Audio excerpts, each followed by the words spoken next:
There's a particular tension that shows up this time of year, and I've been feeling it in my own body as much as I've been hearing it from my clients. It's the tension between what your body knows and what your mind thinks you, as the professional woman, need to focus on. Your body's beginning to slow, your nervous system's already shifting into completion. It wants to exhale, it wants to soften, it wants to land the year cleanly. But your mind, the part of you that's so used to delivering, so used to being ahead, so used to proving reliability through output, well, it says, if I can just finish these last pieces, if I can tie up all the loose ends before Christmas, if I can tick everything off the list, then I can slow down. Your biology and your identity start pulling in two different directions. One is whispering rest, the other is insisting on acceleration. And I felt that exact contrast very clearly when I sat down to do my November planning. I could feel my mind wanting to take charge, to organise, to map out the next stage of the year. It wanted structure, it wanted action. But underneath that mental momentum was a much deeper truth. My body wanted completion, not in a dramatic way, in a quiet, grounded way. It wanted to finish what mattered, let go of what didn't, and give itself space to settle. And that realization reshaped everything for me. And so I really want to share the power of this micro moment with you. Let's get started, shall we?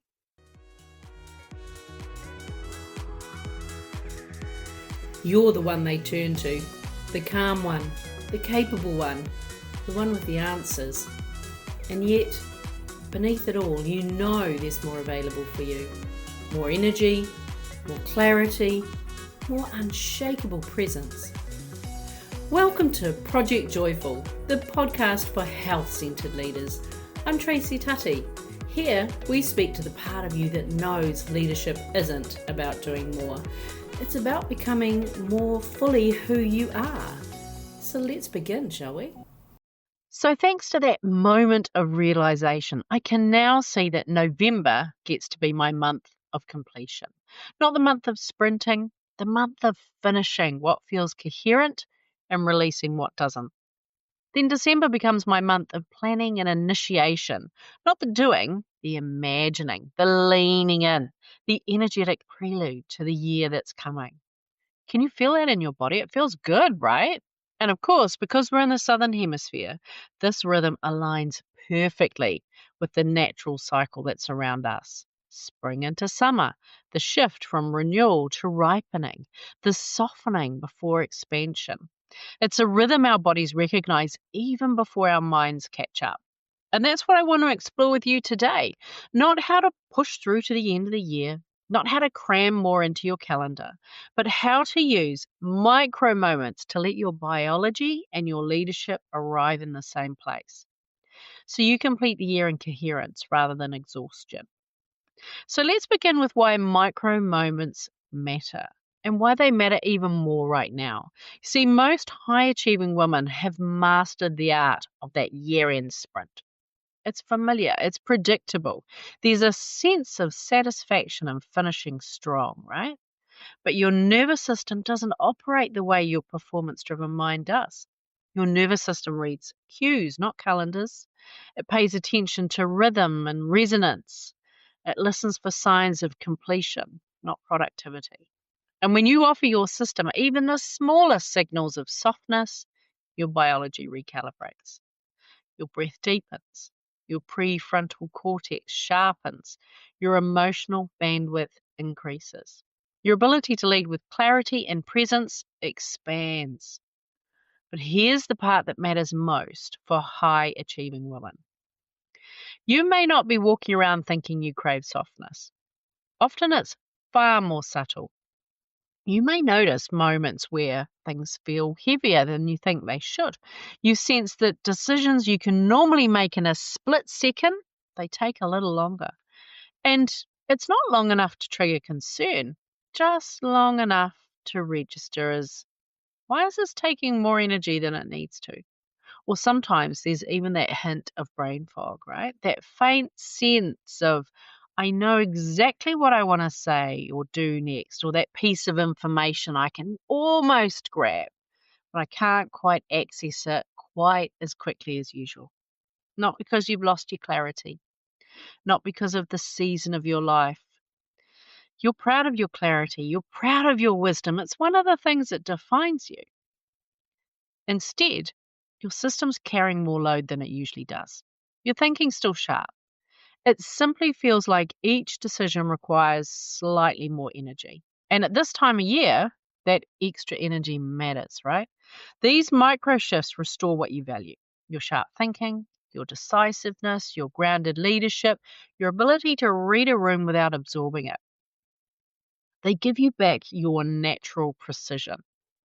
So, here are 4 micro shifts that support your biology and your leadership. So, micro shift number 1: 2 minutes to let your system catch up with you.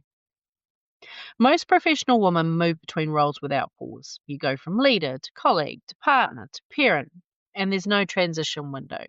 Your mind keeps up, your body doesn't. And here's the key: choose just one transition cue, just one. Otherwise, it feels more like, oh, here's another routine that I'm supposed to do on top of everything else. So here's some ideas. You might simply notice your breath. You might feel your feet on the floor. You might step outside for a moment and register the temperature. You might let your shoulders drop. You might place your hand on your heart. You might write one clean sentence in your journal. 2 minutes is enough to tell your nervous system that this moment is different from the last one. You get to arrive. Your mind becomes clearer. Your communication becomes easier. Your presence settles. Transition time isn't indulgent, it's neurological hygiene. Okay, here's microshift number 2. 3 conscious breaths before you respond. This one is subtle, and it's why I love it for ambitious women, because so many of my clients say, I don't want anyone to notice me doing a somatic reset. 3 conscious breaths are invisible. Everybody breathes. The only difference is that your breaths are deep into the belly. They're nice and slow. And if you can allow the exhale to be a little longer than the inhale, that's a beautiful nervous system regulation practice. Those 3 breaths are enough to settle your autonomic nervous system. They bring more blood flow back into your prefrontal cortex. Why does that matter? Because it's the part of your brain that supports planning, language, emotional regulation, and split-second decision making.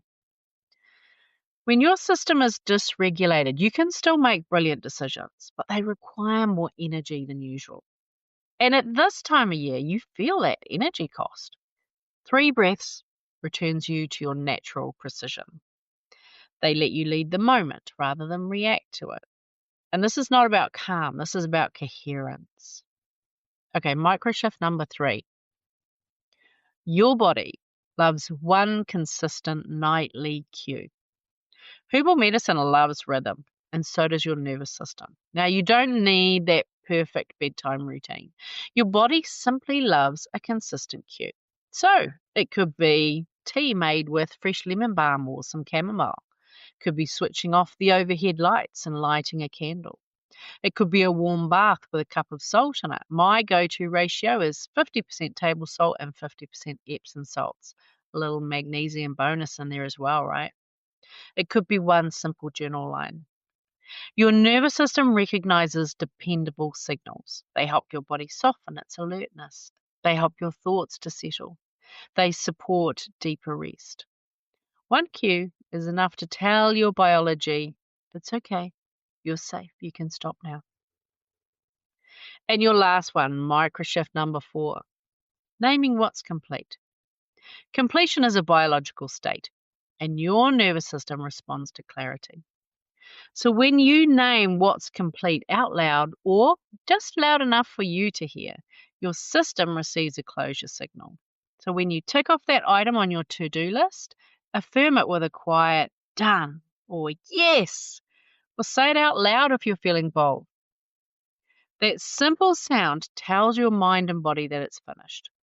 Your thoughts stop looping, your energy reorganizes, you stop holding what no longer needs to be carried. This prepares your December for clarity, and it rolls on into your January for ease. The end of the year isn't a finish line, it's a doorway. You get to choose how you walk through it. Hurried, scattered, or stretched thin, or coherent, centered and ready. These micro shifts guide your nervous system into completion. They settle your identity, they invite your leadership to land. And they prepare your whole system for the new year in a way that's gentle, grounded, and biologically aligned. So, hey, if this conversation has been stirring something in you, if your body is asking for softness, or if your mind is craving clarity, I want to invite you into your 2025 closing experience. This is not a productivity ritual, and it's not even a mindset reset. It's a guided closing that's designed to bring your biology, your identity, and your energy into the same space. Inside this experience, we combine herbal nervous system support, physiology-informed grounding practices, and neuro-identity prompts so your system feels truly complete, not just finished. You'll explore the herbs that help your body settle, the micro cues your nervous system recognizes as safety, and the identity questions that reveal what you're ready to carry forward and what you're ready to release. This is the clean ending your biology's been asking for and the spacious beginning your leadership deserves. If you're ready to end 2025 coherently, you'll find the link in the show notes. I know we're getting into that super busy time, so from the bottom of my heart, thank you. Thank you for being here. Thank you for honoring your biology, your brilliance, and your evolution. I'm sending you lots of love. Bye for now. Hey, thanks for listening to today's podcast. Can I ask you a favor? If our conversation spoke to you today, could you please take a moment to leave a 5-star review? Your review will help people discover this podcast, and together we can create a world where there's even more love and more laughter. And if you want to hear more from the Project Joyful podcast, just click the subscribe button. Bye for now.